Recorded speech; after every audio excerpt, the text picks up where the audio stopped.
Hello friends, आज हम नई इकाई 6 देखेंगे भरत, जो कि एकांकी है। यह एकांकी राजा लक्ष्मण सिंह ने लिखी है। संस्कृत के महाकवि कालिदास का अभिज्ञान शाकुंतलम नाटक है। उसमें से एक अंक लिया गया है, जिसका हिंदी में अनुवाद राजा लक्ष्मण सिंह ने किया है। ये यही भरत है जिसके नाम से हमारे देश का नाम भारत पड़ा। दुष्यंत और शकुंतला का पुत्र जब शकुंतला का त्याग कर दिया था, दुष्यंत ने तब कर्णव ऋषि के आश्रम में थी। वहीं से बालक सर्वदमन का जन्म हुआ था। उस समय सर्वदमन सिंह सावक के बच्चे के साथ खेल रहा था। उस समय राजा दुष्यंत वहीं शिकार करने के लिए आए हुए थे। उन्होंने उस समय उस बालक के सिंह सावक के बच्चे के साथ खेलते हुए देख रहा था। उसकी हरकतें देखते बहुत प्रसन्न हो रहे थे। उनको पता ही नहीं था कि वो मेरा पुत्र है। इस प्रकार इस एकांशी के से पता चलता है कि सर्वदमन दुष्यंत का ही पुत्र था और कर्णव ऋषि के आश्रम में मिला था। उसके पात्र है राजा दुष्यंत, पहली तपस्विनी, दूसरी तपस्विनी और बालक सर्वदमन, जो कि भरत। इसका साहित्य प्रकार है एकांकी, एक अंक का नाटक। पहले ये एकांकी का अनुवाद करने वाला लेखक राजा लक्ष्मण सिंह का आपने संक्षिप्त परिचय देखिए।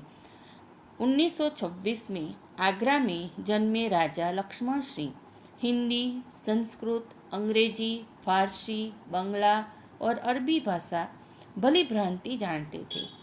इनकी अनेक पुस्तकों का अंग्रेजी और हिंदी में अनुवाद हुआ है।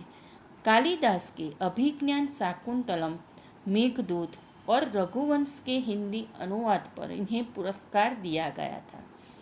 कालिदास द्वारा लिखित मूल नाटक अभिज्ञान शाकुंतलम का हिंदी में अनुवाद राजा लक्ष्मण सिंह ने किया था।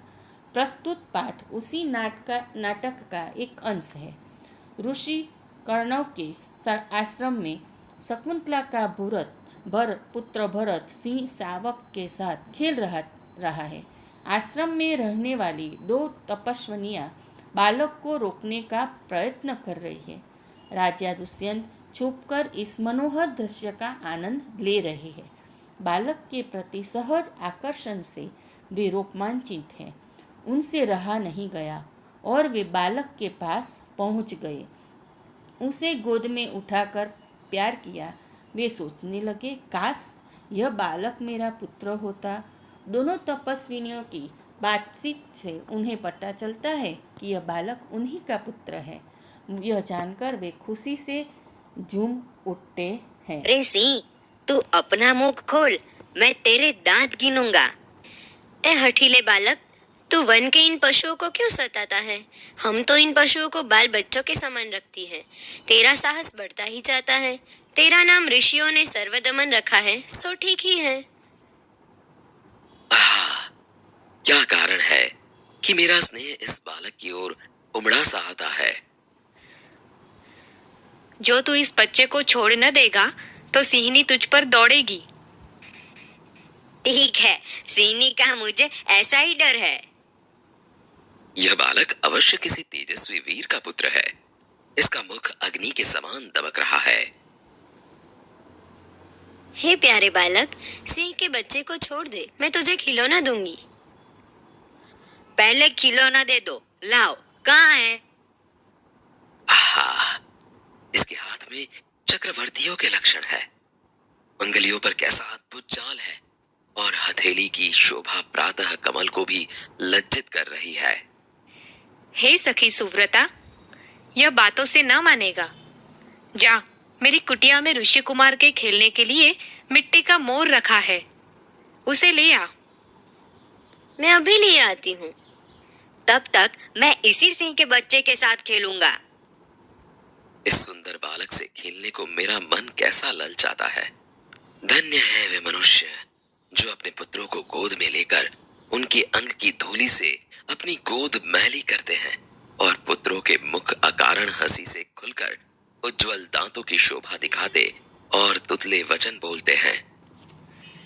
क्यों रे ढीठ, तू मेरी बात कान नहीं धरता? कोई ऋषि कुमार यहाँ है? हे महात्मा, तुम ही आओ और कृपा करके इस बलि बालक के हाथ से सिंह के बच्चे को छुड़ाओ। अच्छा, हे ऋषि कुमार, तुमने तपोवन के विरुद्ध यह आचरण क्यों सीखा है जिससे तुम्हारे कुल की लाज जाती है? यह तो कोई अच्छी बात नहीं। हे बड़भागी, यह ऋषि कुमार नहीं है। सत्य है, उसके काम ही ऐसे साहस के हैं, यह ऋषि कुमार नहीं जान पड़ता। परंतु मैंने तपोवन में वास देख इसे ऋषिपुत्र जाना था।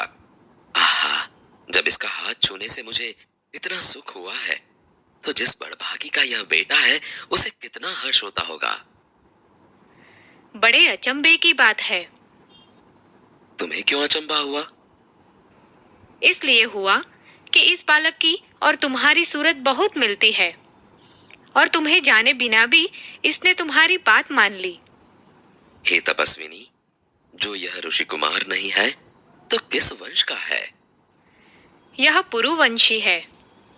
इसीलिए इसकी सूरत मुझसे मिलती है। पुरुवंशियों में यह रीति तो निश्चित है कि युवा अवस्था में वे महलों में रहकर पृथ्वी की रक्षा और पालन करते हैं, और वृद्धावस्था आने पर वन में जितेंद्रिय तपस्वियों के आश्रम में वृक्षों के नीचे कुटी बनाकर रहते हैं। देवता जैसी शक्ति वाला या निडर और असाधारण बालक मनुष्य का पुत्र भला किस प्रकार होगा? हे परदेशी, तेरा यह संदेह तब मिट जाएगा जब तू जान लेगा कि इस बालक की माँ मेनका नामक एक अप्सरा की बेटी है। उसी के प्रताप से इसका जन्म देव पितर के इस तपोवन में हुआ। यह तो बड़े आनंद की बात सुनाई। इससे कुछ और आशा बढ़ी। इसकी माता किस राजर्षि की पत्नी है? जिस राजा ने अपनी विवाहिता स्त्री को बिना अपराध छोड़ दिया है, उसका नाम मैं ना लूंगी। यह कथा तो मुझ पर लगती है। भला अब इस बालक की माँ का नाम पूछो। हे सर्वदमन, यह शकुंत लावण्य देख। कहाँ है शकुंतला, मेरी माता? यहाँ तेरी माता नहीं है। तुम इस नाम से धोखा खा गए सर्वदमन। मैंने तो कहा था मिट्टी के मोर को देख। इसकी माँ मेरी ही प्यारी शकुंतला है या इस नाम की कोई दूसरी स्त्री है? यह वृतांत मुझे ऐसे व्याकुल करता है जैसे मृग तृष्णा प्यासे हिरन को व्याकुल करती है। मुझे यह मोर बहुत अच्छा लगता है। ओह, बालक की बांह से रक्षाबंधन कहाँ गया? घबराओ मत। जब यह नहर से खेल रहा था तब इसके हाथ से गिर गया था, सो वह पड़ा। मैं उठाकर तुम्हें दिए देता हूँ। अरे अरे, मत उठाओ, इसे मत छूना। ओह, इसने तो उठा ही लिया। यह लो। परंतु यह कहो कि तुमने मुझे इसको उठाने से रोका क्यों था? इस रक्षाबंधन का नाम अपराजित है। जिस समय इस बालक का नामकरण हुआ था, तब महात्मा मरीचि के पुत्र कश्यप ने यह धागा दिया था।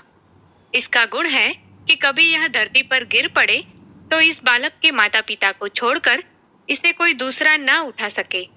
और जो कोई उठा ले तो क्या हो? तो यह तुरंत सांप बनकर उसे डसता है। तुमने कभी ऐसा होते देखा है? अनेक बार। तो अब मेरा मनोरथ पूरा हुआ। मैं क्यों ना आनंद मनाऊं?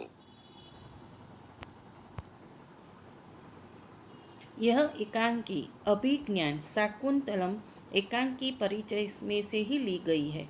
जो बालक सर्वदमन है वो आगे चलकर चक्रवर्ती राजा भरत के नाम से जाना जाता है, जिन्होंने कई वर्षों तक हमारे देश पर राज किया था और अपनी वीरता, साहस, पराक्रम दिखाए हुए थे। इसलिए हमारे देश का नाम भारत पड़ा था। हमें ये एकांकी नाट्य रूप से भी अभ्यास कर सकते